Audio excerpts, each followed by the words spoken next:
All right, so Alexander Hamilton is going to open number 72 of the Federalist Papers with a question that really kind of goes to the heart of the design of the executive branch. And that is, if the people choose a wise and capable and effective president, why force him out of office when he's become his most valuable? So for Hamilton, banning re-election is not a safeguard. It's a punishment, both for the president and for the nation. So he's arguing why the president shouldn't be just held to one term, term limits. A republic, in his argument, is going to be it should never be forced to throw away a good leader just because the calendar says so.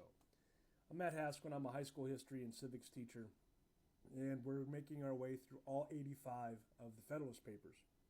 We're up to number 72 here, so let's kind of set the stage here as Hamilton's addressing the president again.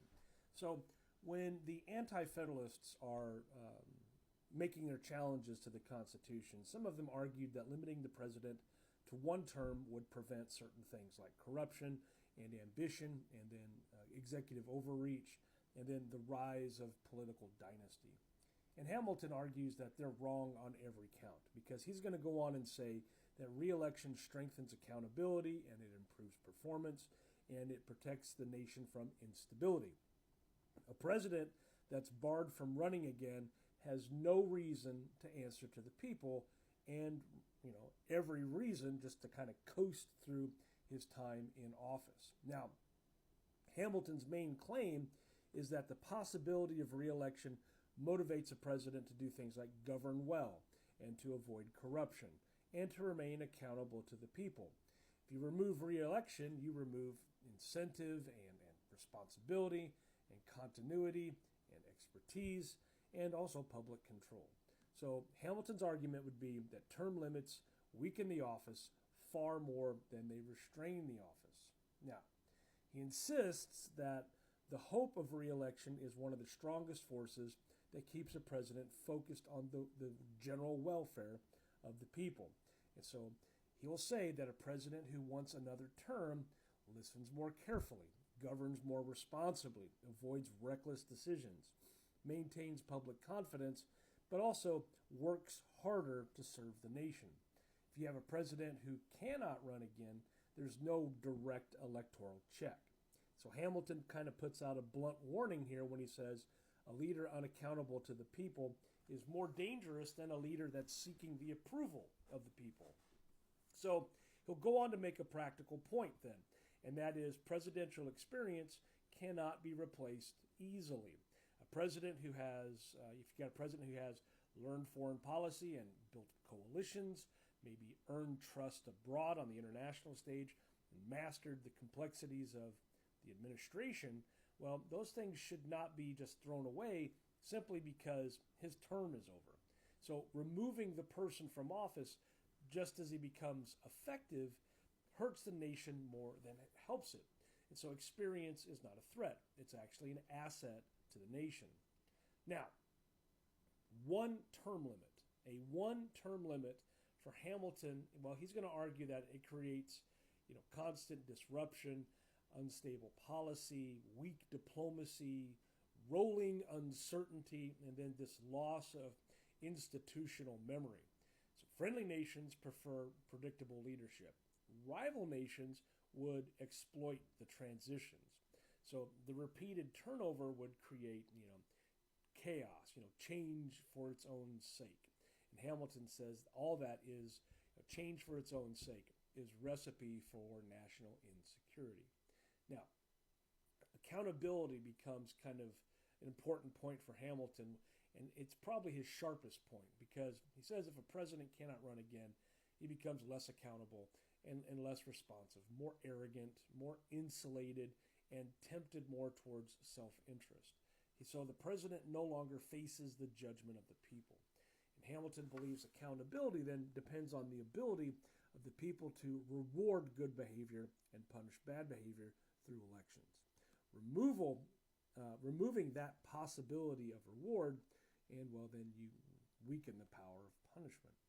Now, Hamilton does warn that a president that's barred from re-election might be tempted to abuse the office or to enrich themselves or grant favors maybe make damaging long-term decisions or try to manipulate foreign powers, possibly just indulge in personal ambition. Why? That's the question here. Well, because the president has nothing to lose politically. Being re-eligible to run for president, again, kind of disciplines the president by keeping public opinion kind of in the equation. So, term limits create leadership gaps, according to Hamilton. Competent presidents must leave office, during wars, financial crises, diplomatic turning points, major reform, or national emergencies. And Hamilton argues that in moments of crisis, forcing out a proven leader is reckless and dangerous. The people should be free to keep the person that they trust. Now, Hamilton's chain of logic here, number 72, his 5 easy parts, his 5 easy things, is that 1, re-election motivates good behavior. Experience makes presidents more effective over time. Stability requires continuity of leadership. Term limits weaken accountability, and forcing out capable leaders harms the nation more than it protects it. Those are the 5 points. That's your homework assignment done for you here on this Sunday afternoon. Now, as far as the tone, unlike number 70, a couple episodes ago, which kind of reads like high political theory, number 72 is kind of more grounded into like the human nature side of things. Because Hamilton goes on, we know that he understands things like ambition and incentive, pride, effort, the skill of office, expertise, all these things. And he's describing how leaders actually behave, not how we wish they would behave. His realism is what he's using to try and strengthen his argument. And his moral dimension is more of the deeper message here, and that is a republic should not disable its own best leaders.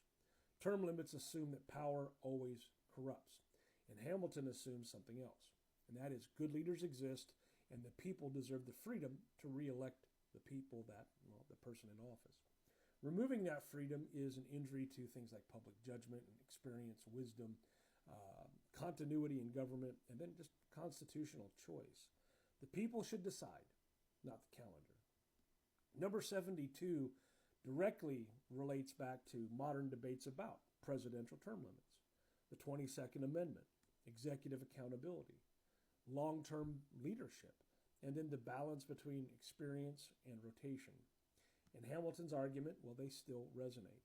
Should Americans be allowed to keep a president they trust for as long as they keep choosing him? And Federalist number 72 explains what the framers thought. That's the framers thought. It's not in our what we have in our modern train of thought, right? But our takeaways here: re-election strengthens accountability and performance. Experience and continuity are assets in the executive branch.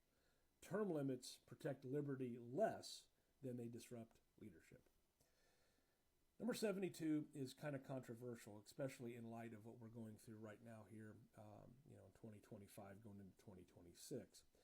And it is Hamilton's case, the essay is Hamilton's case for letting the people choose continuity when they want it.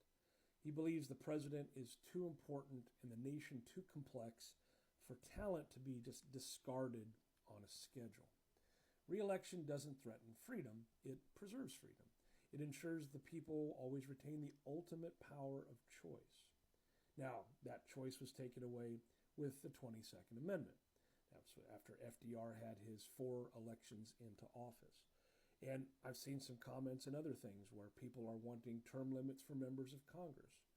But ultimately, I don't know that I'm in favor of term limits. I really feel like the people's voice, their freedom to express themselves and to speak, should be through the election process. Now, I don't know that the 22nd Amendment would ever go away, especially in the current climate, but I don't know that I always agree with having those limits. So, if this one helped you understand and clarify the framers' thinking on presidential terms and why they didn't start with term limits, hang around for number 73. And this is where Hamilton's going to talk about something we don't hear often very much anymore, and that is the veto power of the president. Thanks for watching.